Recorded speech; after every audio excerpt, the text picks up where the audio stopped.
4장. 이 말이 무슨 뜻인지 말씀드리겠습니다. 상속자가 미성년일 때는 종보다 나을 것이 없습니다. 그는 법적으로는 모든 유산의 주인이지만 아버지가 정해놓은 자유의 때까지는 가정교사나 유산관리인의 지배를 받아야 합니다. 우리도 마찬가지입니다. 우리도 어릴 때에는 유치한 교훈에 둘러싸여 종처럼 명령을 받았습니다. 스스로 행동을 결정할 권한이 없었습니다. 그러나 정하신 때가 찾아 아버지 하나님은 자기 아들을 보내셔서 우리와 마찬가지로 여자에게서 태어나게 하시고 율법의 제약을 받게 하셨습니다. 그것은 율법에 사로잡힌 우리와 같은 사람들을 건지시기 위해서였습니다. 그 결과로 우리는 자유인이 되어 정당한 상속자의 권리를 누릴 수 있게 되었습니다. 이제 여러분은 하나님의 자녀로 완전히 입양되었다고 자신 있게 말할 수 있습니다. 하나님께서 자기 아들의 영을 우리의 삶에 보내셔서 아빠, 아버지라 부르도록 하셨으니 말입니다. 하나님과 친밀한 대화를 나눌 수 있는 특권을 가졌으니 여러분은 이제 종이 아니라 자녀입니다. 그리고 자녀이면 유산을 완전히 물려받을 수 있는 상속자이기도 합니다.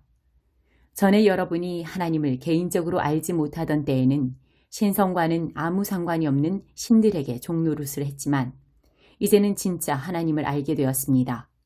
아니, 하나님께서 여러분을 알아주셨습니다. 그러니 어찌 다시 종이 호랑이들에게 굽신거릴 수 있겠습니까? 그런데도 여러분은 특정한 날과 절기와 해와 관련된 모든 전통과 금기와 미신을 두려워하며 꼼꼼히 지키더군요. 여러분과 함께 있으면서 기울인 나의 모든 수고가 연기처럼 사라질까 두려울 따름입니다. 사랑하는 친구 여러분, 내가 여러분과 함께 있을 때에 여러분의 입장에 서려고 노력했던 것처럼 여러분도 나의 입장에 서려고 노력해 주십시오. 그때 여러분은 참으로 다감하고 친절했습니다. 여러분은 개인적으로 나에게 함부로 하지 않았습니다. 여러분도 잘 알다시피 내가 여러분에게 메시지를 전하게 된 것은 내 육체가 병들었기 때문이었습니다.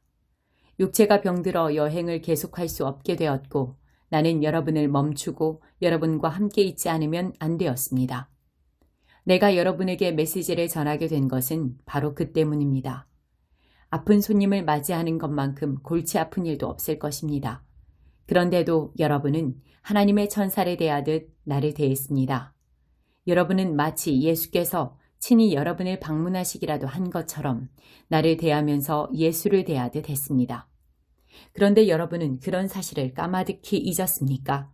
그 당시 여러분이 느꼈던 그 만족은 다 어떻게 된 것입니까? 그때 여러분 가운데는 할 수만 있다면 내게 자기 눈을 빼주려고 한 이들도 있었습니다. 그 정도로 나를 생각한 여러분이었습니다. 그런데 이제는 내가 여러분에게 진리를 말했다고 해서 갑자기 여러분의 원수가 되었다는 말입니까? 도무지 믿기지 않습니다. 저 이단 교사들이 여러분에게 장광설을 늘어놓으면서 아첨을 떨고 있지만 그들은 더러운 동기에서 그렇게 하는 것입니다. 그들은 하나님께서 은혜로이 열어놓으신 자유의 세계를 보지 못하도록 여러분의 눈을 가려서 자신들을 중요 인물로 돋보이게 하고 여러분으로 하여금 자신들에게서 승인과 지도를 구하게 하려는 것입니다. 선을 열심히 행하는 것은 내가 여러분과 함께 있을 때뿐만 아니라 언제든지 좋은 일입니다. 내가 여러분과 함께 있을 때에는 나라는 사람과 내가 전한 메시지에 관심을 기울이더니 이제는 내가 여러분을 떠났다고 관심을 기울이지 않는 것인가요? 여러분은 내가 얼마나 절절한 심정인지 아십니까? 이 심정은 그리스도의 생명이 여러분의 삶 속에서 드러날 때까지 계속 이어질 것입니다. 나는 지금 산고를 겪는 어머니와 같은 심정입니다. 여러분과 함께 있다면 좋겠습니다. 그렇다면 이렇게 좌절감에서 터져나온 냉담한 편지 형식의 글을 보내지 않아도 되었을 테니까요. 율법에 흠뻑 빠진 여러분, 내게 말해보십시오. 여러분은 율법을 자세히 살펴보았습니까? 기억하겠지만 아브라함에게는 두 아들이 있었습니다. 하나는 여종의 아들이고 다른 하나는 자유인 여인의 아들입니다. 여종의 아들은 인간적인 묵인 아래 태어났고 자유인 여인의 아들은 하나님의 약속으로 태어났습니다. 이것은 지금 우리가 다루고 있는 주제를 잘 설명해 줍니다. 그 두 출생 방식은 하나님과 관계를 맺는 두 가지 방식을 가리킵니다. 그중 하나는 아라비아의 시내산에서 생겨난 방식입니다. 그것은 지금도 예루살렘에서 계속되고 있는 것과 일치하는 삶, 곧 끊임없이 종을 만들어내는 종의 삶입니다. 바로 하갈의 방식입니다.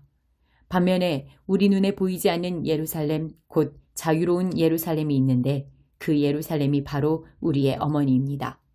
이는 다름 아닌 사라의 방식입니다. 이사야가 기록한 것을 기억해 보십시오. 즐거워하여라. 아이를 낳지 못하는 여인아. 환성을 올려라. 산고를 겪어보지 못한 여인아. 아이를 낳지 못하던 여인의 자녀가 선택받은 여인의 자녀보다 훨씬 많기 때문이다. 친구 여러분, 여러분은 이삭과 같은 약속의 자녀라는 것이 분명하지 않습니까?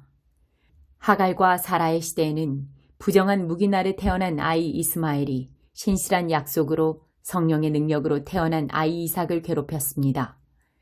여러분이 지금 예루살렘 출신의 이단자들에게 괴롭힘을 받는 것은 바로 그런 일의 되풀이라는 점이 분명하지 않습니까? 우리가 어찌해야 하는지 성경은 이렇게 말하고 있습니다. 여종과 그 아들을 내쫓아라. 종의 아들은 자유인 아들과 함께 상속을 받을 수 없기 때문이다. 그렇다면 분명하지 않습니까? 우리는 여종의 자녀가 아니라 자유인 여인의 자녀입니다. 5장 그리스도인의 자유. 그리스도께서 우리를 해방시켜 자유로운 삶을 살게 해주셨습니다. 그러니 굳게 서십시오. 그 누구도 다시 여러분에게 종의 멍에를 씌우지 못하게 하십시오. 나는 단호하게 말씀드립니다. 여러분 가운데 누군가가 할례를 받고 여타의 율법 체계에 굴복하는 순간 그리스도께서 애써 쟁취하신 자유라는 선물은 사라지고 맙니다. 거듭해서 경고합니다. 할례의 방식을 받아들이는 사람은 그리스도 안에서 이루어지는 자유로운 삶의 유익을 율법이라는 종의 삶의 의무로 바꾸는 자입니다. 나는 여러분이 의도한 것이라고는 생각하지 않지만 그런 일이 실제로 일어나고 있습니다. 여러분이 종교활동에 기대어 살려고 하는 순간 여러분은 그리스도에게서 떨어져 나간 것이며 은혜에서 떨어져 나간 것입니다. 그러나 우리는 성령과의 만족스러운 사귐을 애타게 기다리고 있습니다. 그리스도 안에서는 종교적 의무를 성실히 준수하거나 무시하거나 아무 차이가 없기 때문입니다. 중요한 것은 그보다 훨씬 내적인 것입니다. 그것은 다름 아닌 사랑으로 표현되는 믿음입니다. 여러분은 아주 잘 달리고 있었습니다. 그런데 누가 여러분의 길에 끼어들어서 여러분을 참된 복종의 길에서 멀어지게 했습니까? 그러한 탈선은 애초에 여러분을 경주로 불러주신 분께로부터 온 것이 아닙니다. 이 말을 그저 한 귀로 듣고 흘려보내지 마십시오. 여러분도 알다시피 약간의 누룩이 순식간에 반죽 전체를 부풀어 오르게 합니다. 주님은 내 마음 깊은 곳에 여러분이 변절하지 않을 것이라는 확신을 주셨습니다. 그러나 누구든지 여러분을 흔드는 자는 하나님의 심판을 받게 될 것입니다. 내가 다마스쿠스 길에 들어서기 전에 그랬듯이 지금도 계속해서 할례의 방식을 전하고 있다는 소문은 터무니없는 것입니다. 만일 그렇다면 왜 내가 지금도 박해를 받겠습니까? 내가 그 낡은 메시지를 전하면서 이따금 십자가를 언급한다면 아무도 기분 상하지 않을 것입니다. 그처럼 물에 물 탄 듯한 메시지는 아무도 상관하지 않습니다. 할례에 집착하여 여러분을 선동하는 자들은 아예 끝까지 가서 거세하는 편이 좋겠습니다. 하나님께서 여러분을 자유로운 삶으로 부르셨다는 것은 틀림없는 사실입니다. 그러나 여러분은 그 자유를 방탕한 삶을 위한 구실로 삼지 마십시오. 여러분의 자유를 망치지 마십시오. 오히려 여러분의 자유를 사랑 안에서 서로 섬기는 일에 사용하십시오. 그것이야말로 자유가 자라는 길입니다.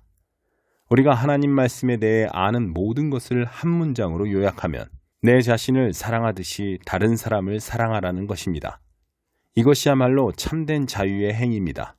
여러분이 서로 물어뜯고 핥히면 얼마 못 가서 서로가 파멸할 것이니 조심하십시오. 만일 그렇게 된다면 여러분의 값진 자유가 설 자리가 어디에 있겠습니까? 내가 드리는 조언은 이러합니다. 자유롭게 살 때 하나님의 영이 이끌고 복돋아 주시는 대로 사십시오. 그러면 여러분은 이기심이라는 욕망에 휘둘리지 않게 될 것입니다. 우리 안에는 죄스러운 이기심이 자리하고 있는데 그것은 자유로운 영을 거스릅니다. 자유로운 영은 이기심과 양립할 수 없습니다. 그 두 가지 생활 방식은 정반대입니다. 여러분은 그날 기분에 따라서 어떤 때는 이렇게 살고 어떤 때는 저렇게 살 수 없습니다. 성령이 이끄시는 삶을 선택하여 율법이 지배하는 변덕스런 욕망의 삶에서 빠져나오십시오. 여러분이 항상 자기 마음대로 살려고 할 때 여러분의 삶이 어떻게 될지는 아주 분명합니다.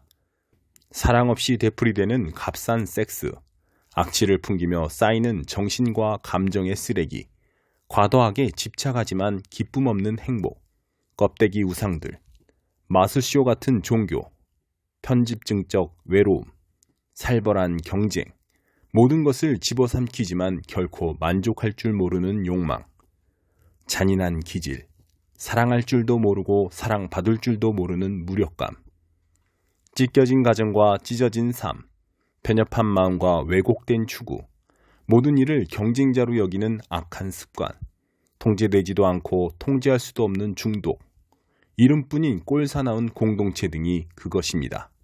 더 열거할 수도 있지만 그만하겠습니다. 여러분도 알다시피 내가 여러분에게 경고한 것이 이번이 처음은 아닙니다. 여러분이 자신의 자유를 그런 식으로 사용하면 여러분은 하나님 나라를 상속받지 못할 것입니다. 그러나 우리가 하나님의 방법대로 살면 어떤 일이 일어날까요? 과수원에 과일이 풍성히 맺히는 것처럼 하나님께서 우리의 삶에 여러 가지 선물, 다른 사람들에 대한 호의, 풍성한 삶, 고요함 같은 것들을 풍성히 주실 것입니다.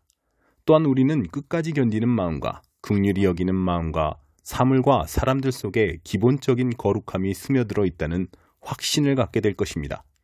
우리는 충성스럽게 헌신하고 우리가 살아가는 방식을 강요하지 않으며 우리의 에너지를 슬기롭게 모으고 관리할 수 있을 것입니다.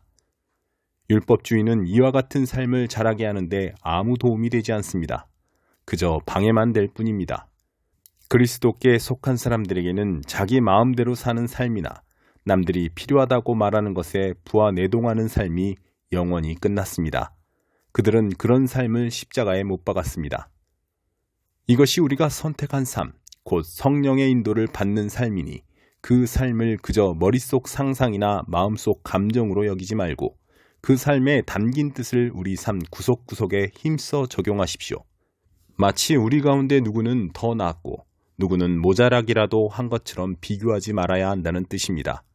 우리에게는 살면서 해야 할 훨씬 흥미로운 일들이 많습니다. 우리는 저마다 하나님의 독특한 작품입니다. 6장 십자가만 자랑하는 삶. 친구 여러분, 창조적으로 사십시오. 누군가가 죄에 빠지거든 너그러운 마음으로 그를 바로잡아주고 여러분 자신을 위해 비판의 말을 아끼십시오. 여러분도 하루가 가기 전에 용서가 필요하게 될지 모르기 때문입니다. 눌린 사람들에게 몸을 굽혀 손을 내미십시오. 그들의 짐을 나누어 짐으로써 그리스도의 법을 완성하십시오. 자신이 너무 잘나서 그런 일을 할 수 없다고 생각한다면 여러분은 대단한 착각에 빠진 것입니다. 여러분 자신이 어떤 사람이며 여러분에게 맡겨진 일이 무엇인지 조심스럽게 살핀 다음에 그 일에 몰두하십시오. 우쭐대지 마십시오. 남과 비교하지 마십시오. 여러분은 저마다 창조적으로 최선의 삶을 살아야 할 책임이 있습니다. 여러분이 스스로 설 수 있을 만큼 성숙해진 것은 훈련을 받았기 때문인데 여러분은 여러분을 훈련시킨 사람들과 넉넉한 마음으로 삶을 공유해야 합니다. 여러분이 소유한 것이든 경험한 것이든 온갖 좋은 것을 함께 나누어야 합니다. 착각하지 마십시오. 어느 누구도 하나님을 속일 수 없습니다. 사람은 심은 대로 거두게 마련입니다. 다른 사람의 사정은 아랑곳하지 않고 하나님을 무시하고 이기심을 심는 사람은 잡초를 거둘 것입니다. 그런 사람은 자기만을 위해 살면서 온통 잡초만 키워낼 것입니다. 그러나 하나님께 대한 응답으로 심고 그것을 키우는 일을 하나님의 영에게 맡기는 사람은 참된 삶, 곧 영생이라는 알곡을 거둘 것입니다. 그러니 선을 행하되 지치지 마십시오. 포기하거나 중단하지 않으면 때가 되어 좋은 알곡을 거둘 것입니다. 그러므로 이제 기회 있을 때마다 모든 사람의 유익을 위해 힘쓰십시오. 믿음의 공동체 안에 있는 가까운 사람들에게부터 그 일을 시작하십시오. 마지막으로 나는 내가 여러분에게 말씀드린 것이 얼마나 중요한지 강조하기 위해 이렇게 굵은 글씨로 손수 씁니다. 할례의 방식을 여러분에게 강요하려는 자들에게는 오직 한 가지 동기밖에 없습니다.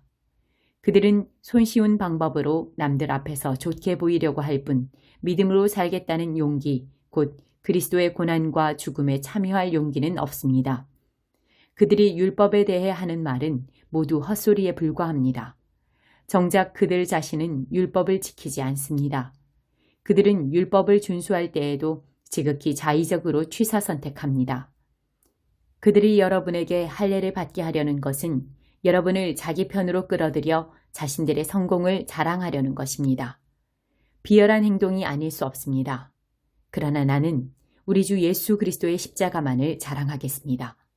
그 십자가로 말미암아 나는 이 세상에 대해 십자가에 못 박혔고 남을 기쁘게 하거나 남이 지시하는 하찮은 방식에 나를 끼워 맞추려는 숨막히는 분위기에서 벗어났습니다.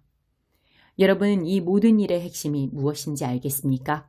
그것은 할례를 받거나 안 받거나 하는 일과 같이 여러분과 내가 하는 일에 있지 않습니다. 핵심은 하나님께서 지금 하고 계신 일에 있습니다. 그분은 완전히 새로운 것, 곧 자유로운 삶을 창조하고 계십니다. 이 기준에 따라 사는 사람은 누구나 하나님의 참 이스라엘, 곧 하나님이 택하신 백성입니다. 이들에게 평화와 긍휼이 있기를 바랍니다. 아주 솔직히 말씀드리자면 나는 더 이상 이런 말다툼에 시달리고 싶지 않습니다. 내게는 해야 할 훨씬 중요한 일이 있습니다. 이 믿음으로 진지하게 사는 것입니다. 내 몸에는 예수를 섬기다가 얻은 상처 자국이 있습니다. 친구 여러분, 우리 주 예수 그리스도께서 값없이 주시는 은혜가 여러분 각 사람 깊은 곳에 있기를 바랍니다. 아멘.